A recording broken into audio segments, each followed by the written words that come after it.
السلام عليكم ورحمة الله تعالى وبركاته. إن الحمد لله نحمده ونستعينه ونستغفره ونؤمن به ونتوكل عليه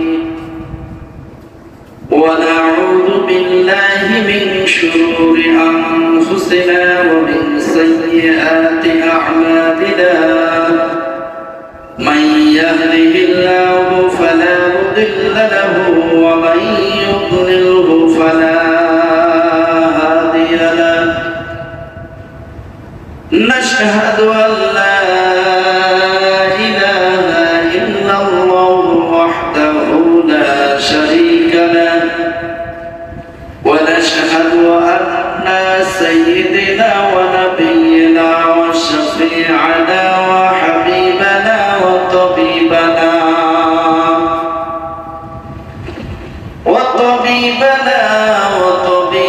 أرواحنا محمدا عبد الله ورسوله الذي أرسله بالحق بشيرا ونذيرا وداعيا إلى الله بإذنه وسراجا وقمرا منيرا. أما بعد فقد قال الله تعالى في كلامه المجيد والفرقانه الحميد. جمال سيد محمد الجرقري أعوذ بالله من الشيطان الرجيم. بسم الله الرحمن الرحيم. رب السماوات والأرض وما بينهما فاعبده واصطبر لعبادته هل تعلم له سميا. وقال تعالى في آية أخرى وقاتلوا في سبيل الله الذين يقاتلونكم ولا تعتدوا إن الله لا يحب المعتدين. الله أكبر. بسم الله الرحمن الرحيم. إن الله وملائكته يصلون على النبي يا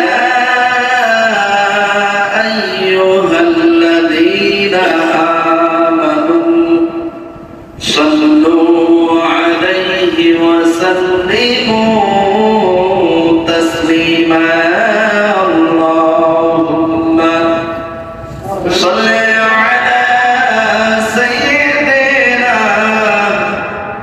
مولانا محمد وعلى آل سيدنا شافعنا محمد. اللهم صل على سيدنا مولانا محمد وعلى آل سيدنا شافعنا محمد. اللهم صل على سيدنا مولانا محمد وعلى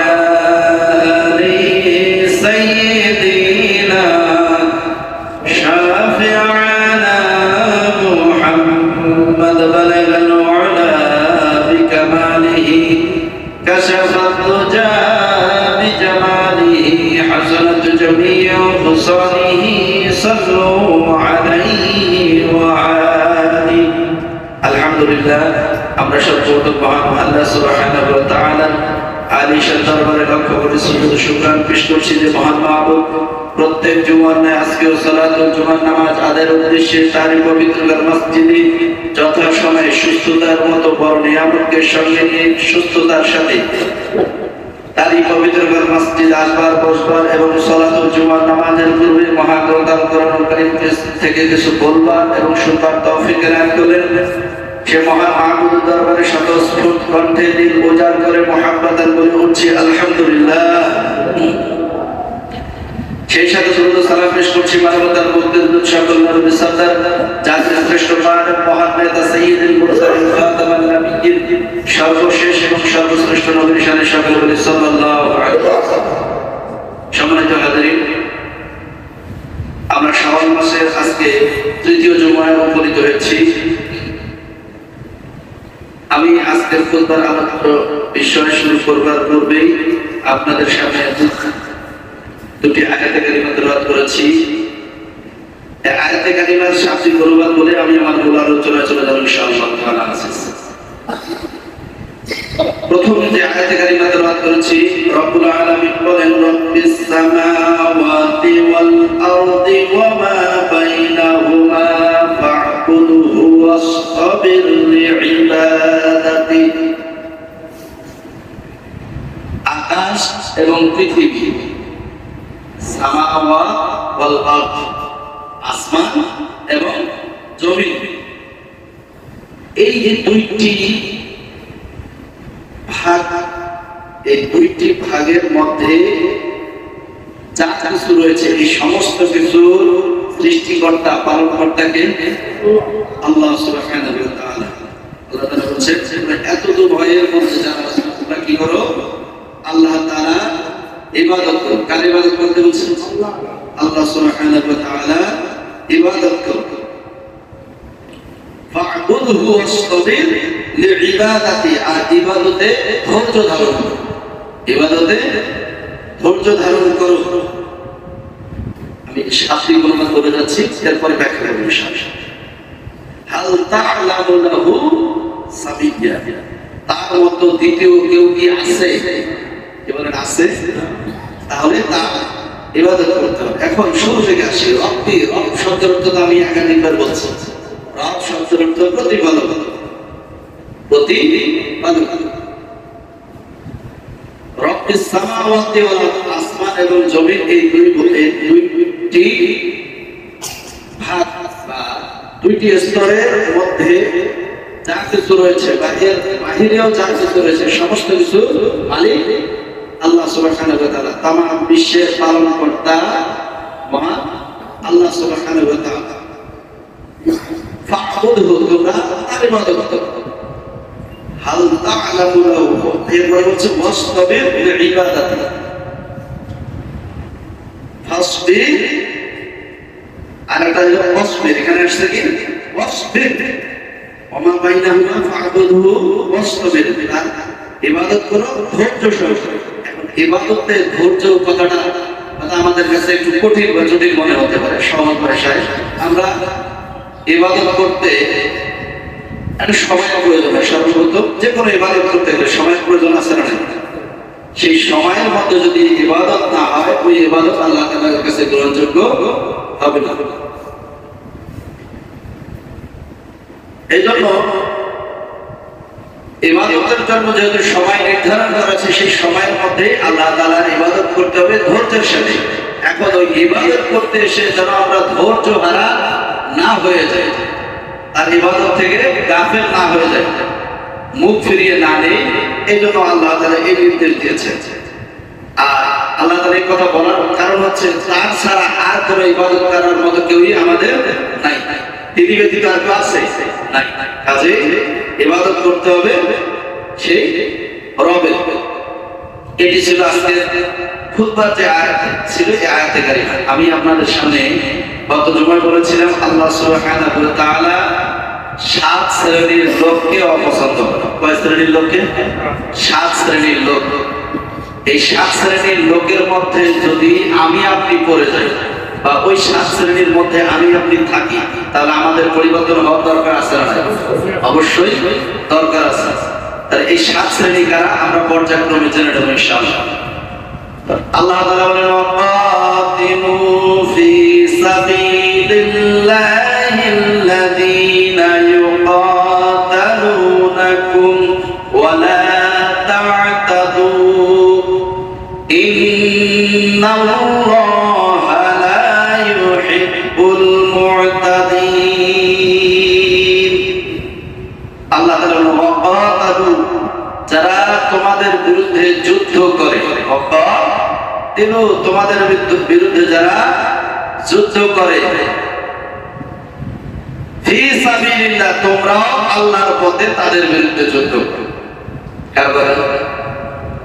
এখন আল্লাহ তাআলা বলে যারা তোমাদের বিরুদ্ধে, এখন এই তোমাদের মধ্যে কাদেরকে বোঝানো হয়েছে এটাকে জানার দরকার আছে না? এখন এটা কি মুসলমানের বিরুদ্ধে না কাফেরের বিরুদ্ধে, হিন্দুর বিরুদ্ধে না মুসলিমের বিরুদ্ধে, নারীর বিরুদ্ধে নাকি পুরুষের বিরুদ্ধে, শিশু সন্তানের বিরুদ্ধে নাকি আবার বৃদ্ধ তাদের বিরুদ্ধে, কাদের পক্ষে কথা বলছেন না এটা তাকে জানা দরকার, তাই না? আমরা যারা ঈমান এনেছি আল্লাহ তাআলার উপরে, আল্লাহ তাআলার রাসূলের উপরে বিশ্বাস স্থাপন করেছি, মহাগ্রন্থ আল কোরআনুল কারীম, এটা কার কিতাব? এই কথাটা যারা বিশ্বাস স্থাপন করতে পেরেছে, আল্লাহ প্রদত্ত অসংখ্য ফেরেশতা রয়েছে, এতে কোনো সন্দেহ আছে? ফেরেশতারা প্রতিনিয়ত আল্লাহর হুকুমে তাদের নিজেদের যে দায়িত্ব দেওয়া আছে সে দায়িত্বে নিয়োজিত রয়েছে, তারা তাদের সে দায়িত্বগুলো পালন করছে। এই যে আমার আপনার কাঁধে কিরামান কাতিবিন, দুইজন কাতিব আছে, লেখক রয়েছে, তারা প্রতিনিধি, আমি যে কথাটা বলছি এগুলো লিখতেছে নাকি লিখতেছে? আপনি মনে মনে যা ভাবছেন মুখ দিয়ে প্রকাশ করার সঙ্গে সঙ্গে সেটা লিখতে শুরু করে কারা?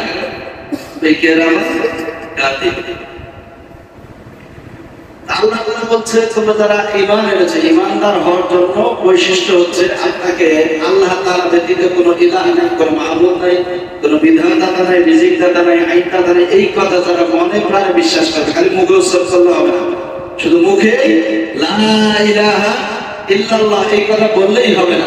এইরকম কালিমা হিন্দুরাও কি বলেন জানে না? জানে কি জানে না? এরকম কালিমা হিন্দুরাও জানে, বড় বড় পণ্ডিতরাও জানে, হিন্দু বৌদ্ধ খ্রিস্টান সবাই জানে, কিন্তু এই কালিমা শুধু মুখে উচ্চারণ করা না ঈমান নয়, এই মুখে উচ্চারণ করা বাস্তবে সেটা পরিণত করা, বাস্তবে সেটা রূপরেখা ধারণ করা, বাস্তবে ওইটাকে গ্রহণ করা, মন থেকে গ্রহণ করা, এইটার নাম হচ্ছে ঈমান। এরপর বলছেন মুহাম্মাদুর রাসূলুল্লাহ সাল্লাল্লাহু আলাইহি ওয়াসাল্লাম, আমার আপনার নবী জনাব মুহাম্মদ রাসূলুল্লাহ সাল্লাল্লাহু আলাইহি ওয়াসাল্লাম আমাদের জন্য আল্লাহ প্রদত্ত প্রেরিত বান্দা এবং রাসূল, আল্লাহ তাআলা প্রদত্ত, আল্লাহ তাআলা প্রেরিত আমাদের জন্য নবী ও রাসূল হিসেবে তিনি দুনিয়াতে এসেছেন। এই কথার সাক্ষ্য দেওয়া, এই যে সাক্ষ্য যারা দিল তারা কি ঈমানদার? তারা সবাই বলেন তারা কি ঈমানদার। এখন আল্লাহ তাআলা এই ঈমানদারদেরকে উদ্দেশ্য করে বলছে ওয়াকাতিলু ফি সাবিলিল্লাহিল্লাযীনা ইউকাতালুনাকুম, তোমাদের বিরুদ্ধে যারা যুদ্ধ করে তোমরাও তাদের বিরুদ্ধে আল্লাহর পথের থেকে যুদ্ধ করো। কথা বুঝে আসছে? এই যে গত কয়েকদিন আগে আমাদের দেশে সম্ভবত পয়লা বৈশাখের আগে বলে ঘটনা, দুজন যুবককে, মুসলিম যুবককে পিটিয়ে হত্যা করা হলো, হাত পা বেঁধে বেধড় পিটুনি, এমন পিটুনি দিয়েছে, পিটুনি মানে পিটুনির ইয়াতে আঘাতে ওখানে তারা মৃত্যুবরণ করছে। তাদেরকে মেডিকেলে নেওয়ার পর আর জীবিত পায়নি, মৃত ঘোষণা করা হচ্ছে। কারা এই কাজটা করছে জানেন আপনি? হ্যাঁ জানেন না? হিন্দু ফরিদপুরের ঘটনা, ফরিদপুরে একদম উগ্রবাদী বলা হয়, মুসলিমরা নাকি উগ্রবাদী, মুসলিমরা কখনো উগ্রবাদী না, একটা অশরীরী, যার ভিতরে কোনো রূপ নাই, যার কোনো নিজস্ব রং নাই, আকার নাই, আকৃতি নাই, তাকে তৈরি করা হয়, তাকে তার একটা রং তাকে দেওয়া হয়, তার একটা আকৃতি দেওয়া হয়, ঠিক না? মূর্তির কোনো এমন আকৃতি আছে, ওর কোনো নিজস্ব রং আছে, ও নিজে কি স্বয়ংসম্পন্ন? এমন করে নাকের ডগা যদি একটা মাছি এসে বসে সংঘাত করে আর ওর নাকের ডগায় হাগু করে দেয়, এই গন্ধটুকু নেওয়ার মতো শক্তি তার আছে? এই মশাটাকে মাছিটাকে তাড়িয়ে দেওয়ার ক্ষমতা আছে? আর এই এমন একটা অশরীরী মূর্তিকে কেন্দ্র করে, যার ভিতরে কোনো রূহ নাই, আত্মা নাই, তাকে কেন্দ্র করে দুজন তরতাজা যুবক মুসলমান যুবককে হত্যা করে। এটা কি খুব ভালো কথা? এরা কি মুসলমান হত্যা করলো না? এই কাজটাই যদি কোন মুসলিম করত, আজকে বাংলাদেশে দাঙ্গা হাঙ্গামা শুরু হয়ে যাবে, ঠিক না? কিন্তু আজকে মুসলমানের কোন লড়সড় আছে? এটা অনশরী, সেটা কোনো অস্তিত্ব নাই, পানি ঢেলে দিলে চলে যাবে, এরকম হয় না?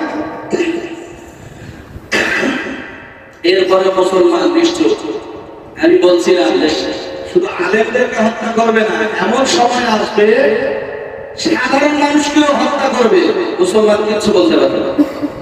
বলছিলাম না আপনাদের সামনে, এটা আপনাদের সমাজেই একাধিকবার বলছি, হচ্ছে কি হচ্ছে না? আমরা আমাদের মন গড়া কোনো কথা বলি না, রাজনৈতিক কোনো প্রতিহিংসা আমরা নিয়ে আসি না, আমরা কোরআন ও সুন্নাহর আলোকে বলার চেষ্টা করি। কোরআন ও হাদিস কি মিথ্যা? যদি আমরা যে কথাগুলো বলি এগুলো যদি মিথ্যায় পরিণত হবে, তাহলে বুঝতে হবে যে কোরআন সুন্নাহ মিথ্যা, তাই না?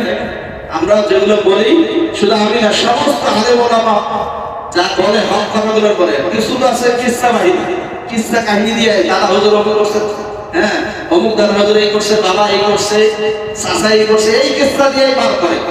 এদের বয়ানে কি হবে জানি না, কিন্তু যারা কোরআন ও সুন্নাহর ভিত্তিতে বলে, কোরআন ও সুন্নাহ উপস্থাপন করে, তাদের কথাগুলো কখনো মিস হওয়ার কথা নয়। তো এই জন্য আমাদেরকে জানা দরকার আসলে আমাদের কোন কোন কাজগুলো করলে আল্লাহ তাআলা আমাদের উপর অসন্তুষ্ট হয়ে যায়, আল্লাহ তাআলা আমাদেরকে অপছন্দ করে। আমরা তো জানি না, জানার চেষ্টাও করি না, আমরা তো এক একজন বিশাল বড় মুফতি মুহাদ্দিস মুফাসসির। তো আল্লাহ তাআলা বলছেন যে ওয়াকাতিলু ফি সাবিলিল্লাহ, তোমাদেরকে যারা হত্যা করে তোমরাও কি করো? আল্লাহর পথে তাদের বিরুদ্ধে যুদ্ধ করো। তাহলে এরকম এই মানে অপ্রীতিকর ঘটনা যারা ঘটায় তাদের বিরুদ্ধে যুদ্ধের দরকার আছে না? মুসলমানরা আমরা করি কি করি না? আমরা মনে করি ওই যদি ওইখানে নাই করলো তাও মানলো, তাই না?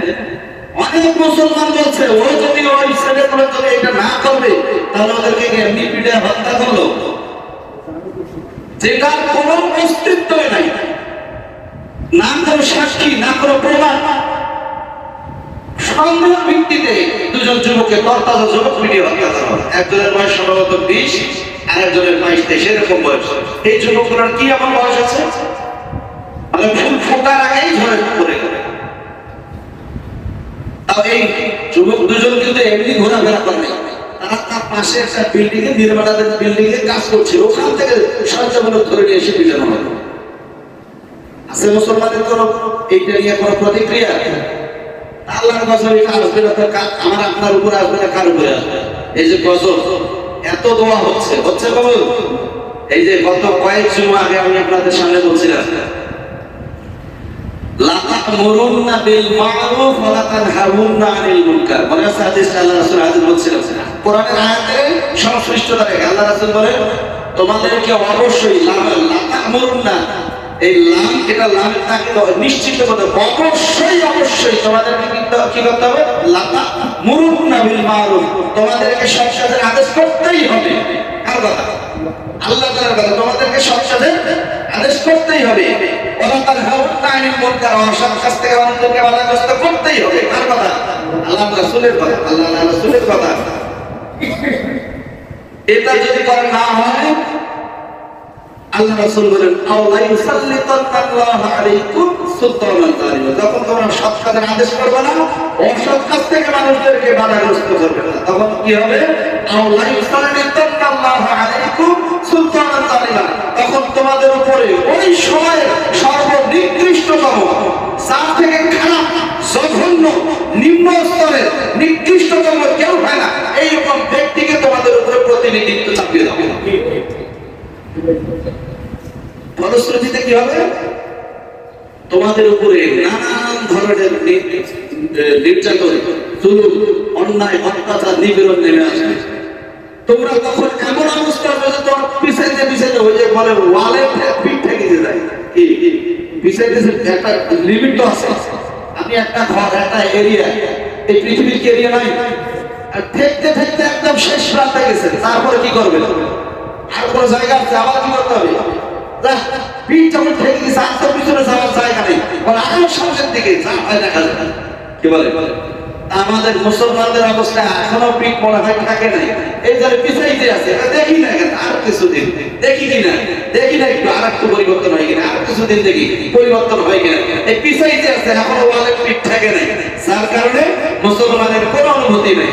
মুসলমানকে পিটিয়ে একটা অশ্বী মূর্তির জন্য পিটিয়ে হত্যা করা হলো, বাকি মুসলমান তাহলে ওই যদি আকাম নাই করলো তা পিড়ে যাবে, ওই যদি এখন নাই ধরাবে তারা পিড়ে যাবে।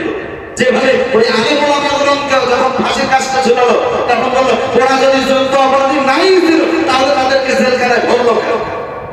তাহলে ওই দৃষ্টিকোণ থেকে ইউসুফ আলাইহিস সালাম অপরাধী ছিল, তাই না? ইউসুফ আলাইহিস সালাম জেলখানায়, অধিকাংশ নবী আলাইহিস সালাম তারা জেল খেটেছে, তাদেরকে হত্যা করা হয়েছে। আল্লাহ তাআলা বলছেন যে তোমরা তোমাদের বিরুদ্ধে যারা যুদ্ধ করে, তোমাদেরকে যারা হত্যা করে, তোমরাও তাদেরকে পাল্টা হত্যা করো। কিন্তু মুসলমান এখন বেশি ভদ্রতা দেখাচ্ছে, ভদ্রতা দেখার কারণে এখন আল্লাহ তাআলা গজব শুরু করছে। যেখানে ইস্তিসকার নামাজ, এটা এমন একটি নামাজ, নামাজ শেষ হতে যতক্ষণ আল্লাহর বৃষ্টি নামতে ততক্ষণ ছিল। কথা বলেন ঠিক কিনা? এরকম ঘটনা দেখেন নাই আপনার? তাহলে আজ হচ্ছে না কেন? ওই যে আল্লাহ রাসূল বলেন আল্লাহ সাল্লাল্লাহু আলাইহি ওয়াসাল্লাম, তোমাদের উপর আল্লাহ তাআলা ওই সময় সর্বনিকৃষ্টতম শাসক তোমাদের উপরে চাপিয়ে দেবে।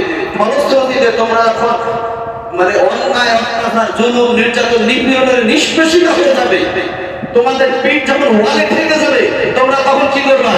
তখন তোমাদের অস্তিত্ব হবে এরকম। আর ওই ওয়ালে ঠেকার পরেও যদি সামনের দিকে কি হবে দেখা যাবে, এই হুঙ্কারটাও চলে, তাহলে সে মুসলমান কিছুটা হলেও বিপদ থেকে মুক্ত হবে। আর যদি ওয়ালে ঠেকে দাও, ওয়ালে তো ঠেকছে, আল্লাহ আর তো জানা নাই, আল্লাহ এখন আছে। হ্যাঁ, ওয়ালে যদি ঠেকে বলে আল্লাহ আর তো পিছনে জায়গা নাই, ভাই জায়গা মানে দাও, বাইরে বাসা, আল্লাহ বাসাবে। আল্লাহ আল্লাহ রাসূল বলতেছেন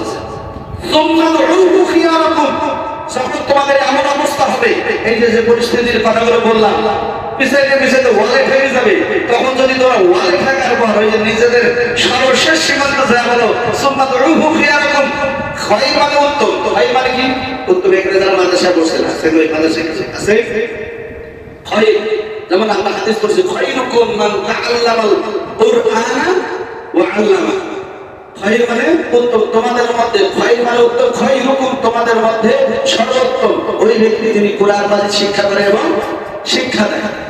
আল্লাহ রাসূল বলেন সুন্নাতুহু খিয়ারাকুম, সুন্নাত মানে অতঃপর দোয়া করবে, খিয়ারাকুম খৈর মানে যদি বলতো খৈরুকুম তাহলে তোমাদের মধ্যে কয়েকজনের মধ্যে খিয়ারাকুম তোমাদের, তোমরা ওই সময় যত ভালো মানুষ রয়েছে, তোমাদের সমস্ত ভালো মানুষের মধ্যে সর্বোৎকৃষ্ট মানুষটাও যদি তখন আল্লাহ তাআলার কাছে দোয়া করে, আল্লাহ তাআলা এই দোয়া কবুল করবেন। সুন্নাতুহু খিয়ারাকুম আলা ইস্তাজিব লাকুম, তখন তোমাদের ওই দোয়াটা আল্লাহ তাআলা কবুল করবেন। এই যে এখন এত দোয়া হচ্ছে উল্টা, ইসকার নামাজ পড়ে আমরা কি করি? দোয়া উল্টা করে দোয়া করি কেন? কারণ অনাবৃষ্টি, বৃষ্টি না হওয়ার কারণে আবহাওয়া পরিবর্তন হয়ে গেছে। এই পরিবর্তন, উল্টা পরিবর্তনের পরিস্থিতিটাকে সেটা করার জন্য উল্টা করে ইসতিসকার নামাজের পরে হাত তুলে দোয়া করা হয়, করা হয় না? আজকে দেখেন বাংলাদেশের বিশিষ্ট আলেমগুলো মাঠে ময়দানে দোয়া করছে, করছে কি করছে না? আপনারা দেখেন নাই মনে দোয়া করতেছে না, করতেছে না? হচ্ছে কবুল, কেন হচ্ছে না? কারণ আমরা আজ থেকে যখন ওই যে বিচার শুরু করছি তখন যদি অন্যায়ের বিরুদ্ধে রুখে দাঁড়াতাম তাহলে আমাদের হাত তুলতে যতক্ষণ দোয়া কবুল হতো ততক্ষণ লাগতো না। কথা বলেন ঠিক কিনা? কিন্তু আমরা ওই যে ওই কথাগুলো বললেই তো দোষ। ওই যে মুফতি আমির হামজা ভাই, আমি যখন আলিম প্রথম বর্ষে বলি মানে ইন্টার ফার্স্ট ইয়ারে বলি তখন মুফতি আমির হামজা ভাই ফাজিল ফাইনাল ইয়ার, কথাটা বুঝে আসছে?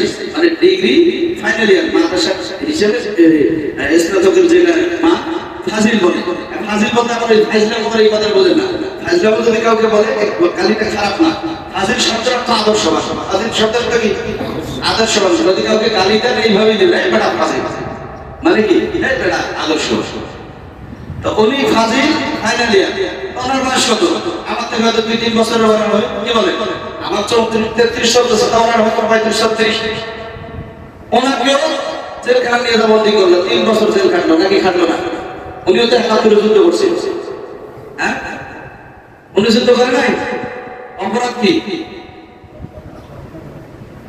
মানে আপনারা জানেন না। দেখেন এখানেই পরিস্থিতি, এখানে কি আমরা পুলিশ আর্মি মিডিয়া রেডিয়েছে আমার ধরার জন্য, তারপরে কথাগুলো মুখ ফুটে বলতে আপনাদের ভয় করে। মুফতি আমির হামজা চেনে না এমন কেউ আছে? একজন ব্যক্তি বলেন তো আমি চিনি না। মুফতি আমির হামজা ভাইকে চেনে না এমন কেউ এখানে আছে? নাম শোনেন নাই বা দেখেন নাই?